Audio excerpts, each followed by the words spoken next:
America इस वक्त चीन की मुखालफत के लिए भारत को तैयार कर रहा है, ये बात तो हम अक्सर काफ़ी देर से जानते हैं, लेकिन अब पता चला है कि भारत को F-35 लड़ाका हथियारें देने का भी ऐलान कर दिया गया है। इस वीडियो में आपने देखा कि जब नरेंद्र मोदी आ रहे हैं तो उनके लिए डोनाल्ड ट्रंप ने कुर्सी पीछे खींची ताकि वो स्पेस पैदा हो और वो बैठ जाएं। इससे अंदाज़ा आप लगाइए कि भारत की सॉफ्ट पावर, उसकी जो नेशनल पावर है, वो उसका मुजाहरा था। 74 अरब डॉलर का जो बजट है वो इंडिया ने अपना रख लिया है, दिफाई बजट बल्कि बढ़ा दिया है।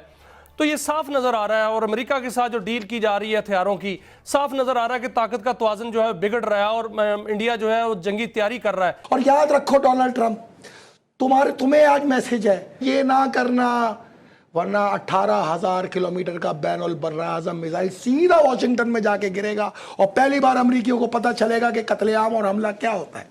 नमस्कार दोस्तों, जय हिंद। तो दोस्तों, जैसा कि आपने इंट्रो में देखा, डोनाल्ड ट्रंप ने जो ऑफर किया है F-35 का इंडिया के लिए, उसको लेके इन पाकिस्तानियों को जो दर्द है वो थमने का नाम ही नहीं ले रहा है। साथ में जो जॉइंट स्टेटमेंट जारी किया पाकिस्तान को लेके, उसको लेके जो लाल टोपी का छोटा भाई है वो भी भड़का हुआ है डोनाल्ड ट्रंप के ऊपर। वो तो सीधा सीधा मिसाइल हमले की, और वो भी वॉशिंगटन पे मिसाइल हमले की धमकी दे रहा है। बाकी दोस्तों चलते हैं इस वीडियो की तरफ, लेकिन उससे पहले अगर आपको ये वीडियो पसंद आए तो लाइक करना, चैनल को अभी तक आपने सब्सक्राइब नहीं किया तो प्लीज़ चैनल को सब्सक्राइब जरूर कर लेना। तो आपने देखा कि 13 फरवरी को भारतीय वज़ीर आज़म नरेंद्र मोदी और अमेरिकी सदर डोनाल्ड ट्रंप की मुलाकात हुई। दोनों ने एक दूसरे से बड़े गर्मजोशी से मुसाफा किया, बगल गिर हुए। मुज़ाकरात के बाद बड़े हंसते मुस्कुराते बाहर आए और दोनों ने कहा कि हम space technology, semiconductors, super computing और न जाने जितनी भी क्रिटिकल टेक्नोलॉजीज़ हैं उसमें ताउन करेंगे, और दोनों मुल्कों के दरमियान तिजारत का हदफ भी उन्होंने 500 अरब डॉलर सालाना का मुकर्रर किया। न्यूक्लियर टेक्नोलॉजी में उनका पहले ही से पार्टनरशिप है। और मज़े की बात क्या थी, उसके लिए आप ये वीडियो देखिए।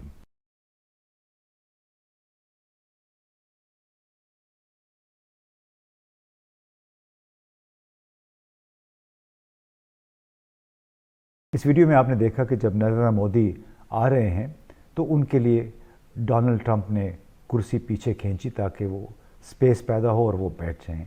फिर वो जब अपनी नशिस्त से दोबारा उठ रहे हैं, उस दौरान डोनाल्ड ट्रंप कुर्सी के पीछे खड़े रहे, और जो ही नरेंद्र मोदी उठे तो उन्होंने कुर्सी फिर पीछे खींच ली। बिल्कुल ऐसी होते जैसे हमारे यहाँ सुप्रीम कोर्ट में आपको पता है हर जज के पीछे एक मुलाजिम, एक अटेंडेंट खड़ा होता है, और जो ही जज साहब उठते हैं तो वो मुलाजिम पगड़ी पहने हुए वो कुर्सी पीछे खींचता है ताकि चीफ जस्टिस या जस्टिस साहब जो हैं वहाँ से निकल सकें। बिल्कुल ऐसे ही हमारे सदर और वज़ीर आज़म के साथ भी होता है।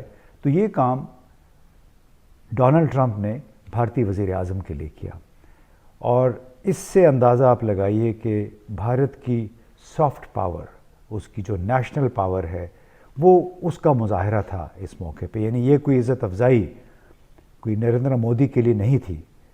नरेंद्र मोदी को तो आपको पता है उनके वज़ीर आज़म बनने से पहले उन पे अमेरिका दाखिले में पाबंदी थी। अब जनाब डोनाल्ड ट्रंप भी उनको अपना बेहतरीन दोस्त कहता है। ये दरअसल भारत की जो नेशनल पावर है वो उसका एक एतराफ़ है। नेशनल पावर क्या है? एक तरफ आपकी 1.4 अरब आबादी है, दूसरी तरफ दुनिया का हर ब्रांड भारत पहुंच चुका है। दुनिया हर ब्रांड, चाहे वो ऑटोमोबाइल का है, चाहे इलेक्ट्रॉनिक्स का है, वहाँ पे उसकी पैदावार हो रही है।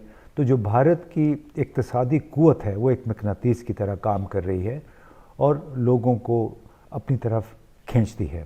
और याद रखो डोनाल्ड ट्रंप, तुम्हें आज मैसेज है कि देखो बदमाश कैसे जीता है, खौफ से। उसका हथियार क्या है? खौफ। दहशतगर्द की हथियार क्या है? दहशत। ये फैलाते हो ना तो जान लो इस 1.5 साल की जंग के अंदर ईरान ने तुम्हारे खौफ के हथियार को और दहशत के हथियार को किरची किरची करके समंदर में बर्थ कर दिया। यू आर फिनिश, तुम खत्म हो चुके हो। तुम्हारे में ताकत ही नहीं कि तुम रेड सी से एक जहाज ले जा सको, और तुम पाकिस्तान समेत दीगर मुसलमान मुल्कों को धमकियां दे रहे हो। तुम्हारी आज तक कोई कार्रवाई यूरोप में नजर नहीं आई। जहां जहां मैंने बताया तुमने मुसलमानों पे हमले किए, 1 करोड़ मुसलमानों के कातिल हो तुम। डरना उस दिन से कि जो 23 फरवरी का तुम प्लान कर रहे हो हसन नसरुल्लाह साहब के जनाजे पे हमला करने का, ये ना करना, वरना 18,000 किलोमीटर का बैनुल बर्रा आज़म मिसाइल सीधा वॉशिंगटन में जाके गिरेगा और पहली बार अमरीकियों को पता चलेगा कि कत्लेआम और हमला क्या होता है। ये ना करना, और ये करने जा रहे हैं। इस जनाजे को निशाना बनाना चाह रहे हैं। इनका प्लान ये है कि लबनान के अंदर हमला करके जनाजे पे मौजूद जो अहम तरीन शख्सियात होंगी उनको 1 शॉट मारा जाए। ये ना करना, ना ही सऊदी अरब की तरफ गलत निगाह से डालना। हिजाज है 74 अरब डॉलर का जो बजट है वो इंडिया ने अपना रख लिया है, दिफाई बजट बल्कि बढ़ा दिया है। तो ये साफ नज़र आ रहा है, और अमेरिका के साथ जो डील की जा रही है हथियारों की, साफ नज़र आ रहा है कि ताकत का तवाज़ुन जो है बिगड़ रहा है और इंडिया जो है वो जंगी तैयारी कर रहा है। हम इस वक्त किस पोजीशन पे खड़े हैं, एक तो ये फरमाइएगा। दूसरा ये फरमाइएगा कि उस भारत की जो इस तरह की जंगी तैयारी है वो किसके लिए है? देखें जी, 2 व्यू पॉइंट्स हैं। एक तो ये है कि चले कि F-35 मिल रहे हैं, इंजन्स मिल रहे हैं, ट्रांसफर ऑफ टेक्नोलॉजी हो रही है, स्पेस में कोऑपरेशन हो रही है, सो वो है। लेकिन वो जहाज इतने जल्दी मिलेंगे नहीं। अभी आप देखें कि F-35 के जो वैल्यू है 80 मिलियन टू 115 मिलियन डॉलर्स का एक जहाज है। इसकी एक फ्लाइट का जो खर्चा आता है वो $36,000 है। सो इंडिया के अंदर अभी बहुत सारे ग्रुप से वो कहते हैं कि it is a white elephant जिसका हमने सौदा किया है। लेकिन ये है कि खित्ते में यकीनन आर्म्स रेस होगी।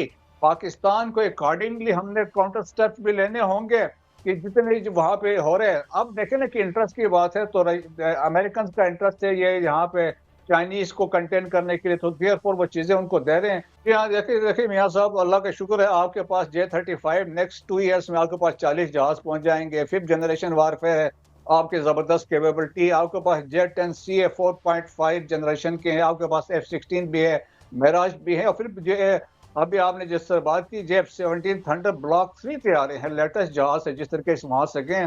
We have the 8th largest air force है, और मैं तो हमेशा कहता हूँ it is man behind the gun, और हमारे पायलट्स जो है प्रोफेशनल है। तो पाकिस्तान की कैपेबिलिटी वो समझते हैं इंडिया वाले। सो इंडिया में ह्यू एंड क्राई खौफ पैदा हुआ है कि क्योंकि देखें कि F-35 they will take 5 to 10 years जो उनके पास मिलेंगे। हमारे पास तो 2 साल में 40 आ रहे हैं। तो समझ ले कि इंडिया के लिए बहुत एक किस्म के खौफ की फजा है पाकिस्तान की मिलिट्री कैपेबिलिटीज की जब बात होती है। तो दोस्तों, जैसा कि आपने इस वीडियो में जो लास्ट वाली क्लिप में देखा, जो मुच्छड़ बात कर रहा था कि भारत की आर्मी पाकिस्तानी आर्मी की कैपेबिलिटी को जानती है। हाँ, बिल्कुल जानते हैं, जो कि 93,000 का दुनिया का सबसे बड़ा सरेंडर भिखमंगो तुमने किया, तुम्हारी पाकिस्तानी आर्मी ने किया। इंडियन आर्मी जानती है कब पाकिस्तानी आर्मी को कैसे पेलना है, कहां ठोकना है, क्या करना है, सब जानती है। खैर दोस्तों, जज्बे वाली कौम है भाई, जज्बा कूट कूट के भरा हुआ है, बस जज्बे की हद तक ही है। जब सामने आते हैं युद्ध के मैदान में तो इनकी हमेशा पतलून गीली होती है, पीली होती है, और हमेशा सरेंडर करते हैं। बाकी दोस्तों, आपका क्या कहना है अपनी राय कमेंट में जरूर देना। वीडियो पसंद आई तो लाइक कर देना। फिर मिलते किसी नेक्स्ट वीडियो में, तब तक के लिए जय हिंद, जय भारत।